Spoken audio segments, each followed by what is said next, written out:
الحمد للہ، سب تعریف اللہ کے لیے ہے، رب العالمین، جو رب ہے تمام جہانوں کا، یا جو تمام جہانوں کا رب ہے۔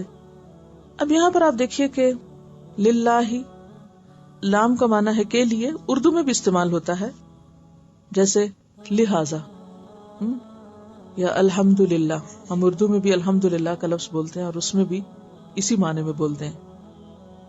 العالمین، عالم کی جمع، عالم اسلام، عالم برزخ، عالم کفر، یہ سب بولتے ہیں۔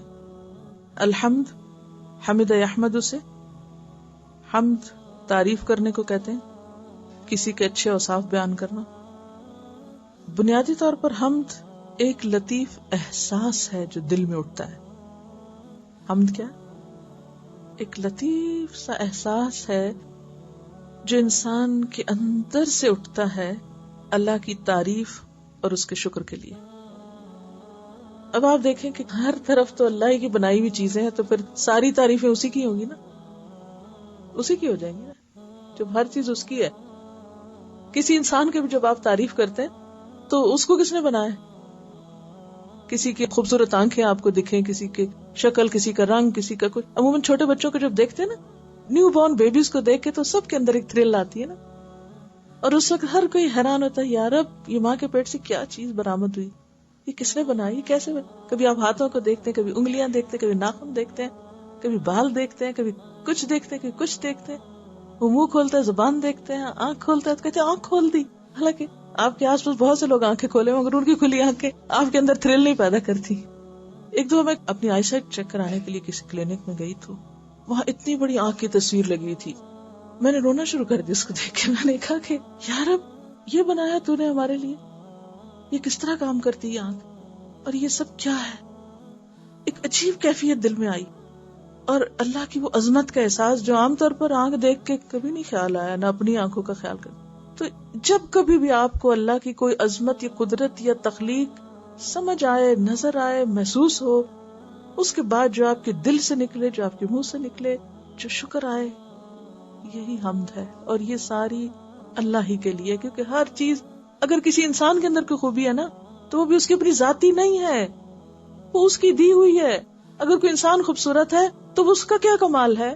تو اس نے بنایا ہے نا، تو تعریف تو ادھر ہی جاتی ہے نا، اصل کے اوپر لوٹتی ہے نا، کمال تو اس کا ہے۔ تو الحمدللہ، ہم جو ہوتا ہے نا ایک ایکسپیرینس ہوتا ہے، بیسیکلی انر ایکسپیرینس، تو یہ ہے الحمد للہ رب۔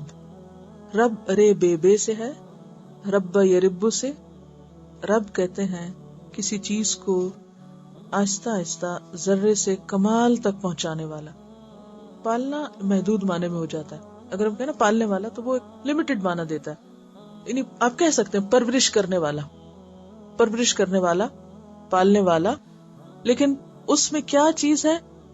آہستہ آہستہ عدم سے چیز کو وجود میں لانا، چھوٹے سے بڑا کرنا۔ جیسے ایک انسان کی آغاز یا ابتدا کہاں سے ہوتی ہے، اور پھر وہ پالتا ہے، اس کو شکل بناتا ہے، اس کو ساری صلاحیتیں دیتا ہے، تو اس عمل کا کرنے والا جو ہے وہ رب کہلاتا ہے۔ اور پھر العالمین، سارے جہانوں کا پالنے والا اور ان کی پرورش کرنے والا اور ان کو ذرے سے کمال تک پہنچانے والا اللہ ہی ہے۔ اور پھر ایک اور چیز، اس پرورش میں محبت، شفقت، حفاظت، نگہداشت، امانت، یہ ساری چیزیں آتی ہیں۔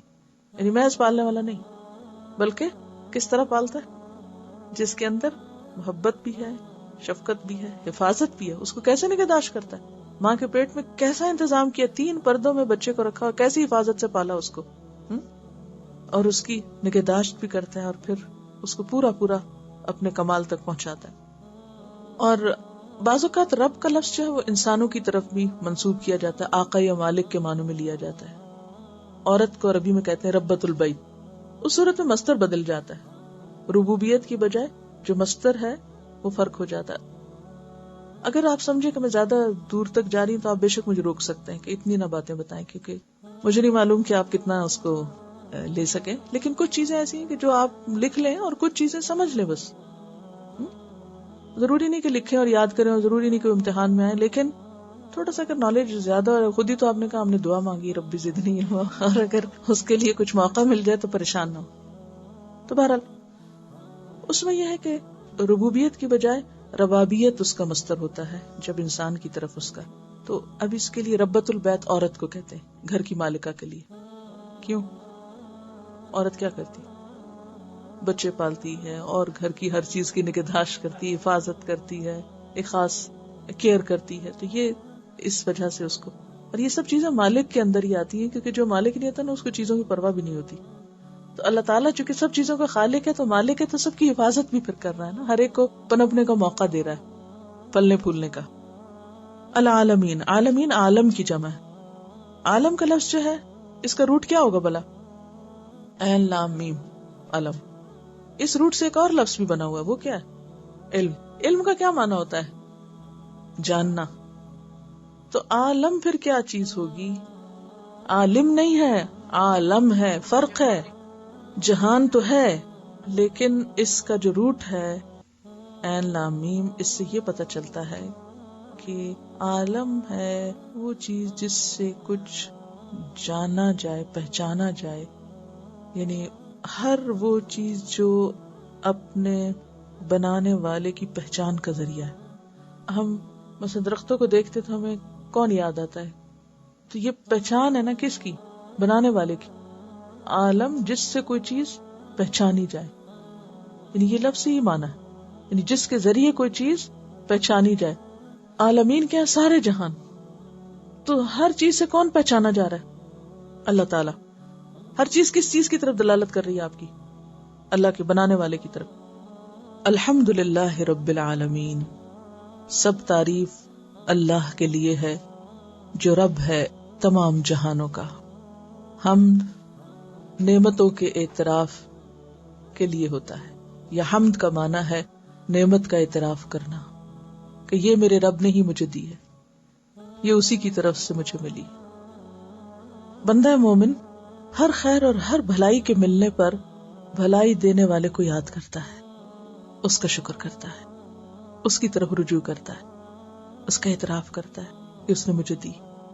تو یہ کلمہ جب وہ بولتا ہے تو یہ خالق کو خوش کرتا ہے، مالک کو خوش کرتا ہے.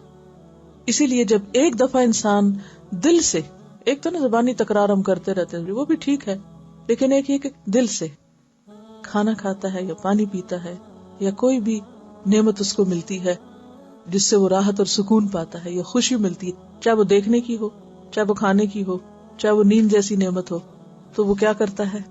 فوراً اللہ کا شکر ادا کرتا ہے اور الحمدللہ کہتا ہے.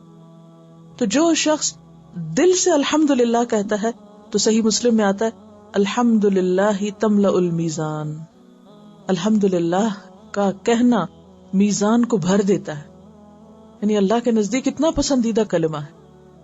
ہم اس کو فار گرانٹیڈ لیتے ہیں، بھوک لگی ہے، کھانا ہے ہمارے پاس، کھا لیا بس ٹھیک ہے. تو پھر حق تو نہیں ادا کیا نا، شکر تو نہیں ادا کیا. ہمارے پیسے تھے، ہم بنا کے لائے تھے اور ہم نے کھا لیا بس. نہیں، کتنے ہی لوگ ایسے ہیں کہ جن کے پاس یہ سب کچھ نہیں ہے. اگر آپ کو اللہ نے دیا ہے، نوازا ہے، تو پھر دینے والے کا شکر ادا کرنا بھی لازم ہے.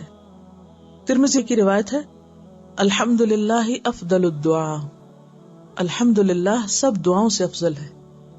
یعنی جب آپ الحمدللہ کہتے ہیں تو اللہ کی رحمت کو اپنی طرف متوجہ کرتے ہیں.